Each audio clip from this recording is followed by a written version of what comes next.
سلام دوستان، خیلی خوش آمدید به ویدیو دیگه. امروز اومدم با پارت 4 از آموزش پایتون و بی معطلی بریم سراغ ویدیو. قبل از هر چیزی مثل همیشه وی اس کد رو باز میکنیم، ولی قبل از اینکه وی اس کد رو باز کنیم میخوام یه چیز جالب بهتون یاد بدم. این پوشه بود فولدره که جلسه پیش ساختیم، اینو اگه برید درگ کنید دیگه همچین چیزی بعد بندازید روی وی اس کد، همینجا میاد. اینم من بهش میدم. آره خب توی این قسمت قرار نیست زیاد بلند باشه دیگه، گفتم این قسمت قراره کوتاه باشه و قراره اولین کدمون رو بزنیم. خب حالا من برای یادآوری بهتون دوباره یک فایل پایتونی میسازم که اگه یادتون رفته باشه یاد بگیرید، عمرم یادتون رفته باشه. mhn.py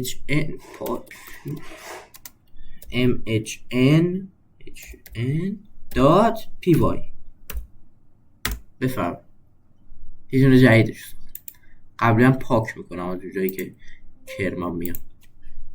خب بچه ها، معمولا هر کسی وقتی به این قسمت کار میرسه یه کد قرار بهتون یاد بده. منم قرار همون کد بهتون یاد بدم، قرار نیست کد جدیدی اختراع کنم، کد سخت بهتون.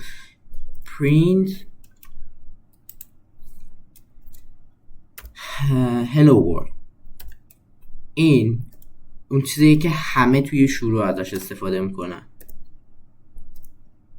word خب ببخشید یا اول عرض معذرت، درست شد.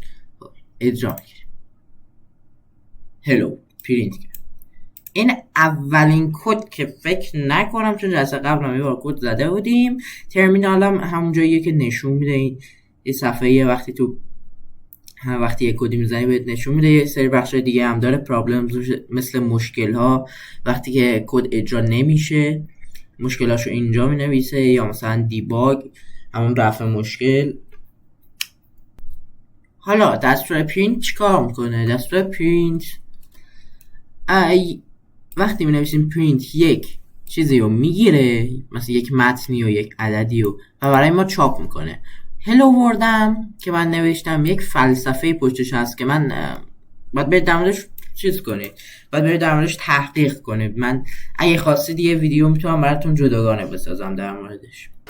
خب دوستان، حتما دیدید که من زمانی که میخواستم این دست رو اجرا کنم روی این دکمه کلیک کردم.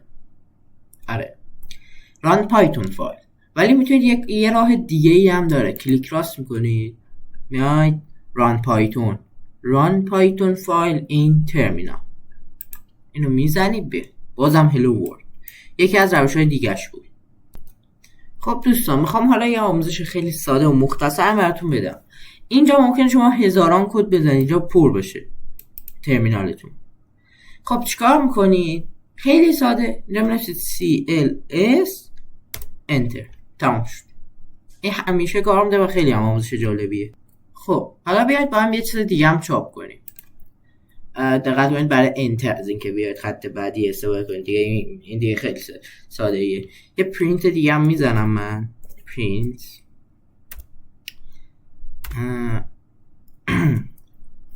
I'm چون I'm این شکلی نوشتم I'm محمدو from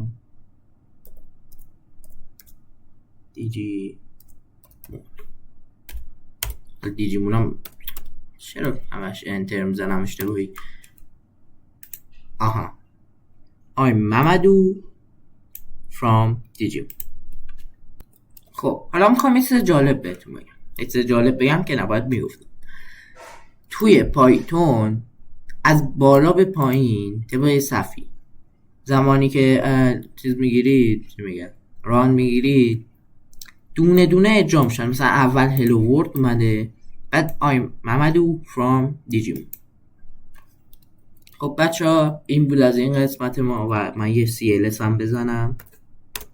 این بود از این قسمت ما و امیدوارم که خوشتون اومده باشه و تا اینجا هیچ مشکلی براتون پیش نیامده باشه. مشکلی هم پیش اومده باشه توی کامنت ها برامون بنویسید. و میخوام یه چیز دیگه هم بگم که توی ویدیو کوتاه هم برای اعلام کنم یکی از دوستان زیر ویدیو قبلی کامنت گذاشته بودن که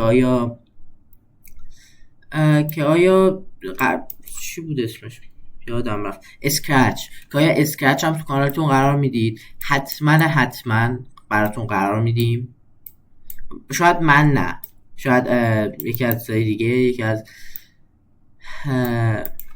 یکی از دوستان بنده که همین الانم ویدیوهای ایلوستریتور رو ایشون میذاره. و اگه خوشتون اومد حمایت کنید و تا ویدیو بعدی، بای بای.